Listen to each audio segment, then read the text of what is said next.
excited. I took 100 business cards and I gave away 90. No, no, no, no, no. You want to collect names. You want to collect business cards, not give them out. Because when you have that person's contact details, then you're in a position to follow up afterwards.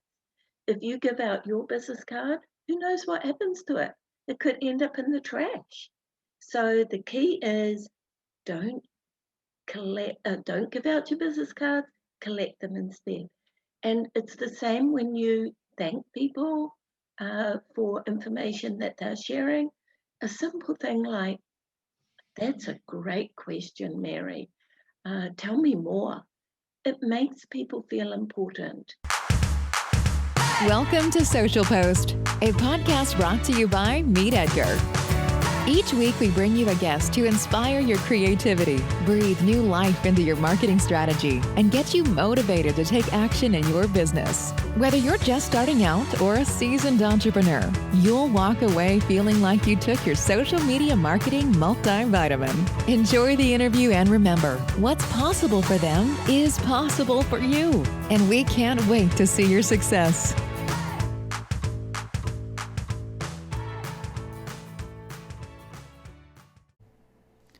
This episode is brought to you by the social media automation tool Meet Edgar. Now, we're going to talk to Carolyn a lot about networking strategies in today's episode, and she's actually a Meet Edgar community member, and you'll hear her talk about how Edgar has saved her over 8 weeks in total of time spent on social media. So I will let her go ahead and share her experience, but if you find you'd like to try Meet Edgar for your social media automation strategy, go ahead and sign up for a 7-day free trial at meetedgar.com.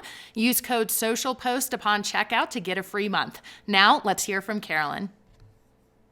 Welcome back to Social Post, a podcast brought to you by the social media scheduling tool Meet Edgar. And today we are going to talk about the topic of networking. We're lucky to be joined by Carolyn Landesman, who has actually written the book on the subject. So she is an author, she is a coach, she is a leader in this space, and she holds a master's in business administration and helps business leaders and entrepreneurs grow their business. And networking is one of the things that she sees work really well. So I'm going to pass it over to Carolyn to introduce herself a little bit further, and then we'll get into the topic of networking, how you can use it in your business, and some really great tips for you to take action on. So Carolyn, go ahead and introduce yourself a little further to the Meet Edgar community. Hi, and thank you for having me, Megan. I'm very excited to be here. One of the things I love to do is to help small businesses grow, and it's because I've started several small businesses from scratch.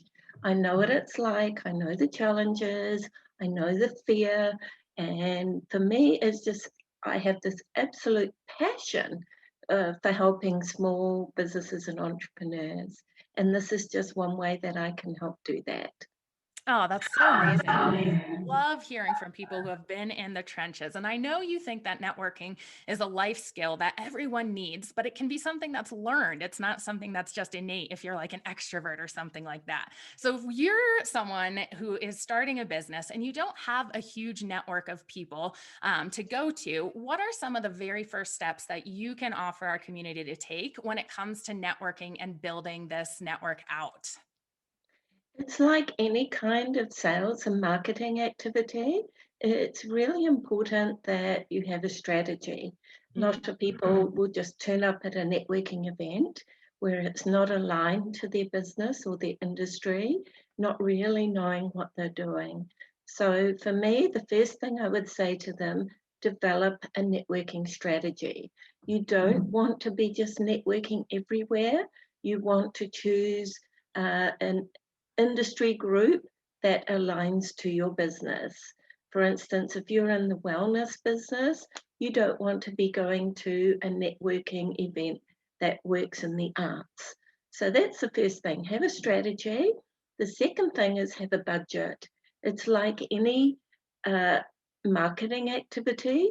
Know that it's going to cost you and it shouldn't cost you a lot. And that's one of the great things about networking is it can cost you very little, but you still have to budget. There, in some cases, you may have to pay fees. You might want to take some of your network out for a coffee meeting, send thank you notes if you're meeting face to face. The other thing you can do, you must budget your time. So it's not something you do on the cuff. You need to set a time in your calendar like you would any other meeting. And when you budget your time, it's not just the time of the actual meeting itself, it's also the time traveling to the meeting, from the meeting, or if you're on social media and you're networking online, budget time to follow up. If you don't follow up, you've wasted your time. So that's one really important thing.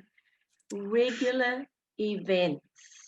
Make this a regular thing so it's consistent.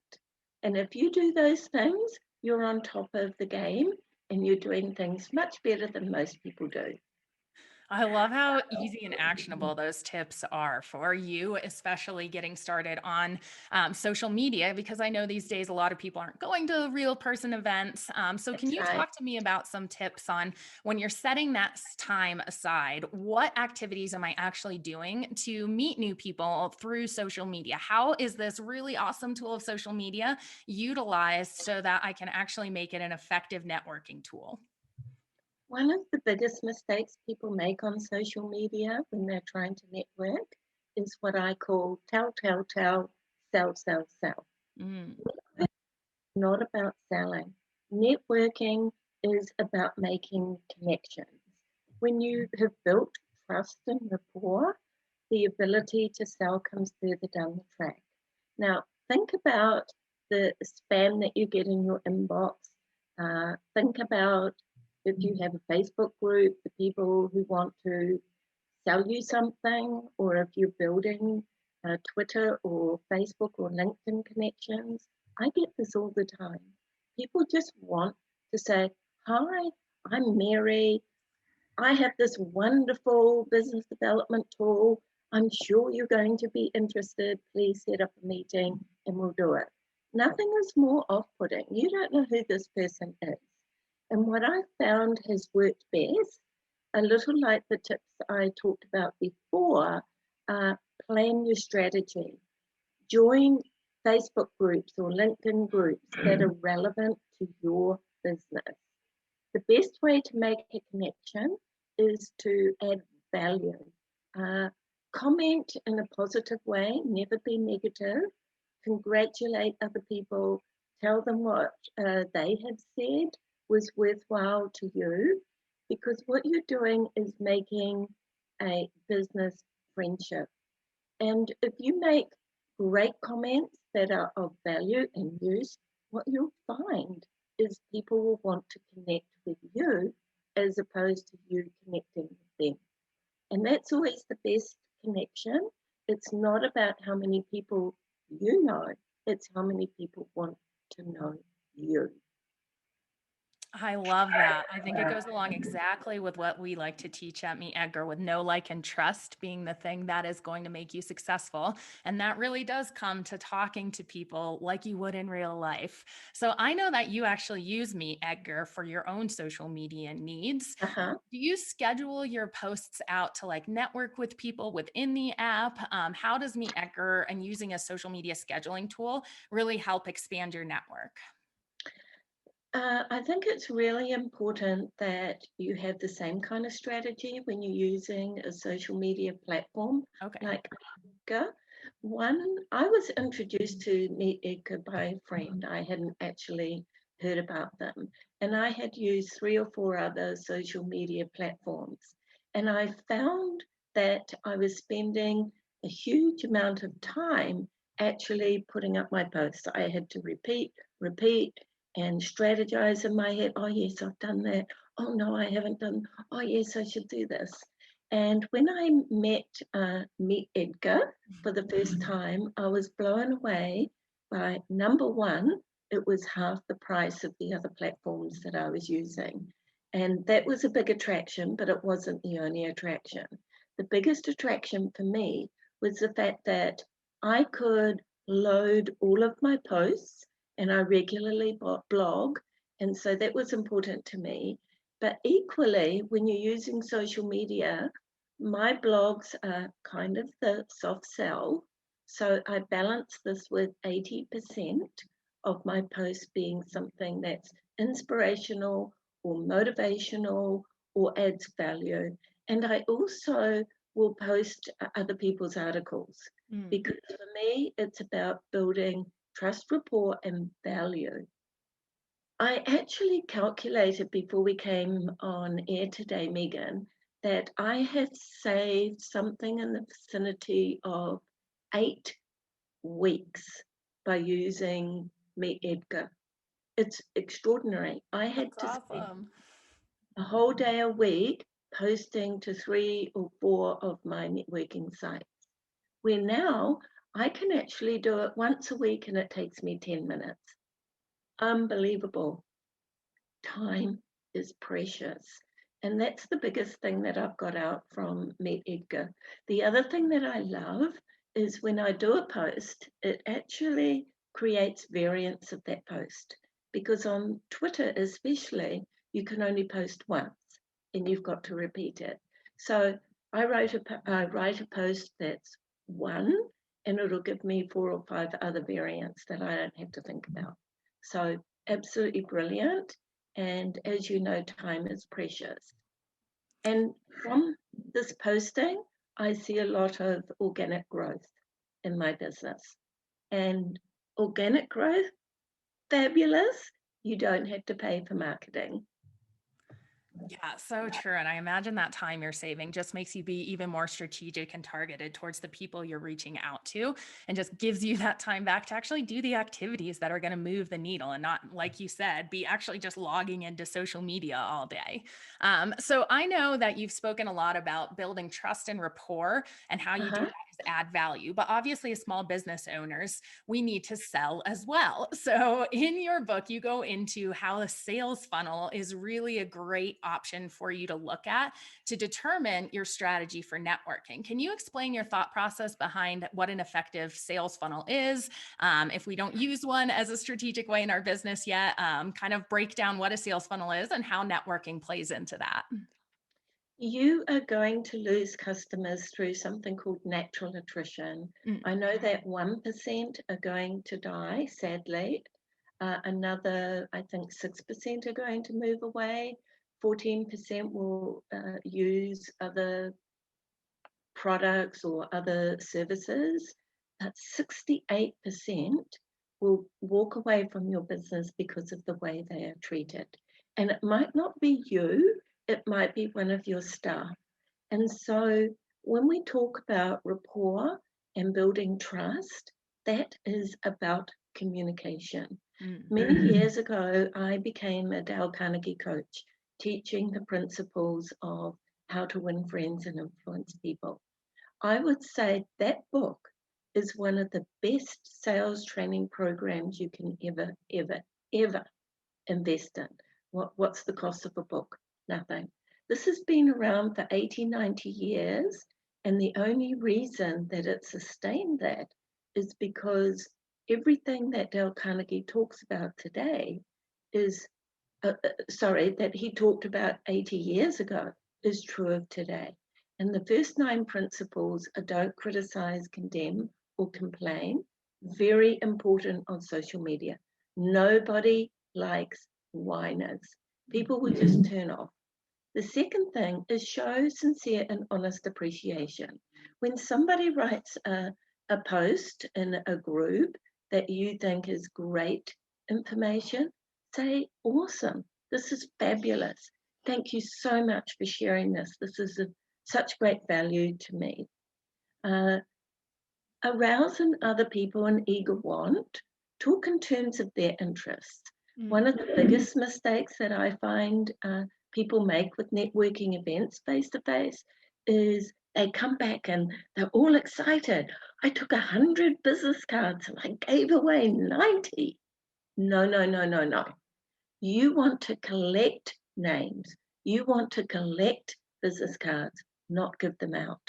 Because when you have that person's contact details, then you're in a position to follow up afterwards.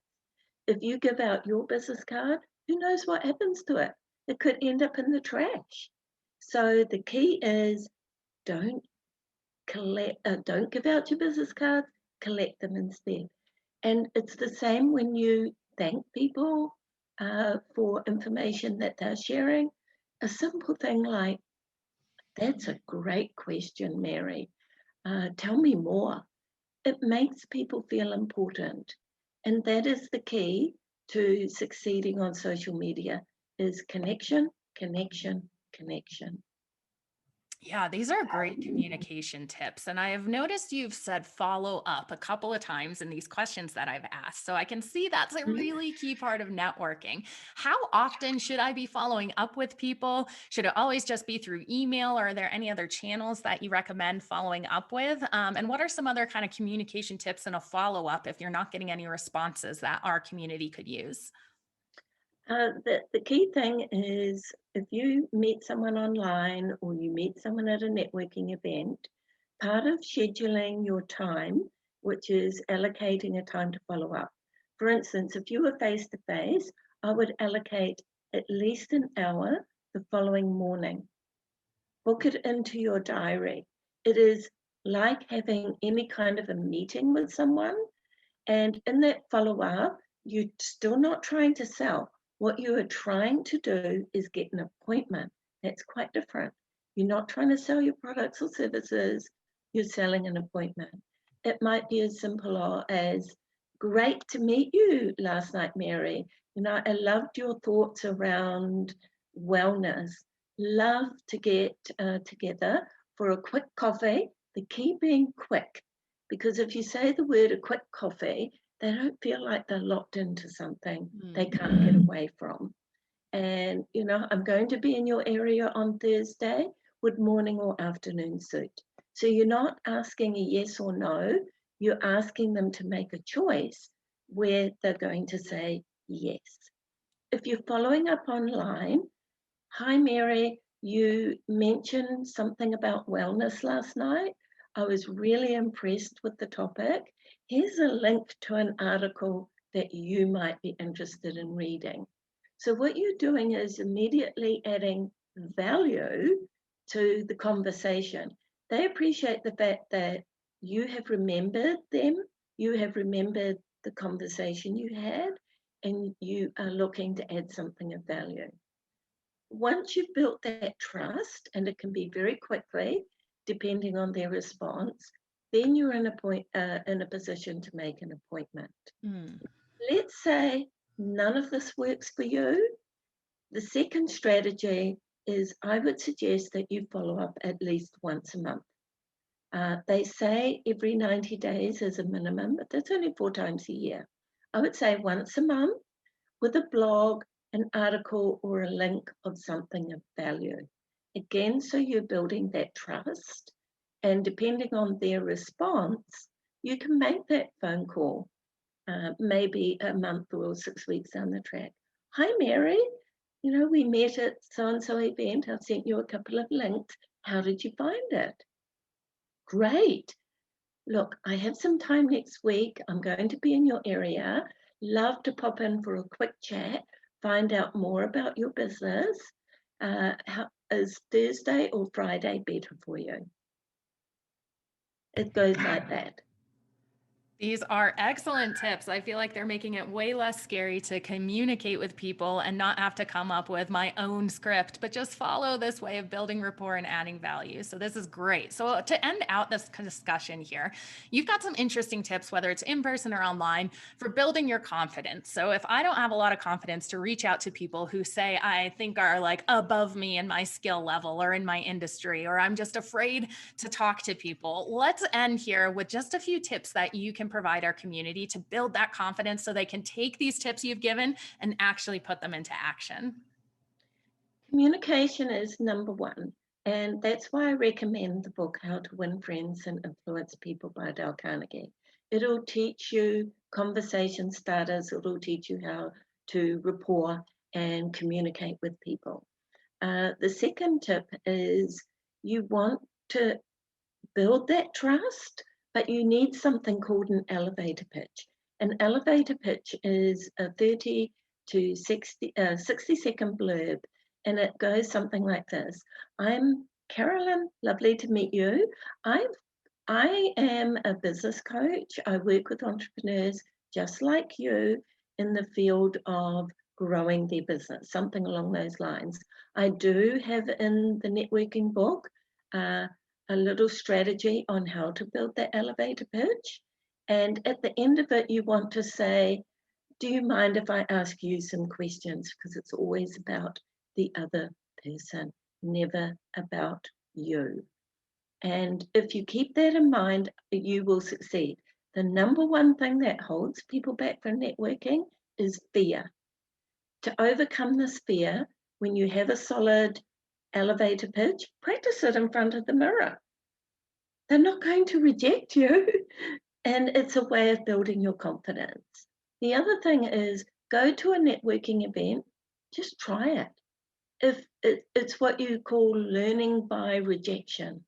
But here's a couple of very quick tips to finish. Go to a networking event early. Find a person who's on their own, just like you, and that's how you build up your confidence. If you go to a networking event and everybody's already in groups, it's like, whoa, I don't know how to do this. Go early. Get to know the organizer. See who they can introduce you to.